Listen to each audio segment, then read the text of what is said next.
আজ সোমবার 28শে মাঘ 2024 সালের 12ই ফেব্রুয়ারি, কন্যা রাশি, কন্যা লগ্ন, ভার্গ সাইনের জাতক জাতিকাদের আজকের দিনটি কিন্তু মধ্যম প্রকৃতির অতিবাহিত হতে চলেছে।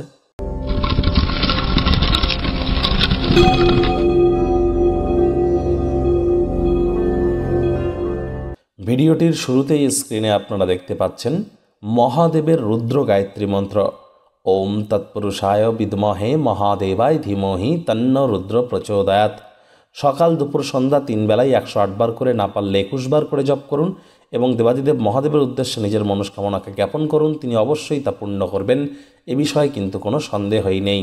এছাড়াও যেহেতু সোমবার, তাহলে সোমের বার অর্থাৎ চন্দ্রদেবেরও বার। তাহলে যাদের জন্মছকে চন্দ্র দুর্বল আছে তারা কিন্তু দুঃখ পেলে একটু বেশি দুঃখ পান, আনন্দ পেলে একটু বেশি আনন্দ পান।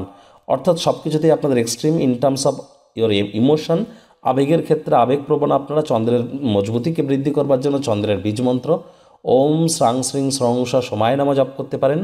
প্রতিদিন মায়ের পায়ে হাত দিয়ে প্রণাম করতে পারেন, রূপোর জিনিস ধারণ করতে পারেন। এছাড়াও 5 বছরের নিচে কোনো কন্যাকে আপনারা পায়েস খাওয়াতে পারেন। ভাগ্যমিটার আজ আপনাদের বলছে 7 আউট অফ 10, ভাগ্য আপনাদের অনুকূলেই থাকবে। শুভ সংখ্যা থাকছে 4, শুভ রং থাকবে বাদামি। আজ কায়িক পরিশ্রম হলেও শরীর মনে সতেজতা এবং তরতাজাই আপনারা অনুভব করবেন। দীর্ঘদিনের পুরনো রোগশোক থেকেও আজ মুক্তি পাওয়ার দিন, পরিত্রাণ পাওয়ার দিন। যারা দীর্ঘদিন ধরে কঠোর কায়িক পরিশ্রমের মধ্য দিয়ে সময় অতিবাহিত করছেন, আজ একটু অতিরিক্ত বিশ্রাম গ্রহণ করবার চেষ্টা করুন। পেশিগুলিকে আরাম দিতে তেল দিয়ে মালিশ করুন, আজ আপনারা লাভান্বিত হবেন। আজ অর্থগত ব্যাপারে ব্যয়বহুল একটি দিন, খরচ বাড়বে। নতুন উদ্যোগ পরিকল্পনার পাশাপাশি নতুন নির্মাণ কার্যকে পিছিয়ে দিন। তবে চাকরিজীবী যারা আছেন তাদেরও অফিসের পরিবেশ এক প্রকার বেশ। বস কলিগদের সাথে ভাব ভালোবাসা বাড়বে, কর্মে গতি অনুভব করবেন। নিজের মেধা, দক্ষতা, ট্যালেন্টের দৌলতে প্রশংসার পাত্রপাত্রীও আপনারা কিন্তু হতেই পারেন। রাজনীতিবিদ যারা আছেন জনসংযোগ বৃদ্ধি করুন, সমাজে পপুলারিটিও বাড়বে। শিক্ষার্থী বিদ্যার্থীদের কিন্তু পড়াশোনায় মনোযোগ আরও বৃদ্ধি করতে হবে। উচ্চশিক্ষার জন্য যারা বিদেশ যাত্রার কথা ভাবছিলেন, ভাগ্যদেবী কিন্তু আজ আপনাদের পক্ষে নেই। আজ আপনাদের সন্তান সন্ততি থেকে থাকলে তাদের দিকেও কঠোর সজাগ দৃষ্টি বজায় রাখুন।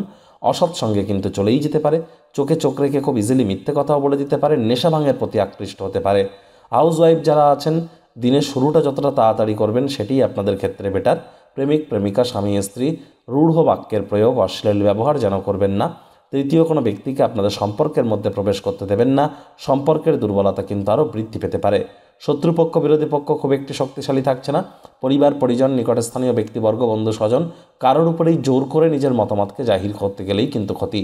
আপনার সন্তান সন্ততি বা পরিবারের সদস্যরা আপনার অতিরিক্ত উদারতার সুযোগ গ্রহণ করছে না তো, এ বিষয়ে কিন্তু আপনাদেরকেই নজর রাখার প্রয়োজন আছে।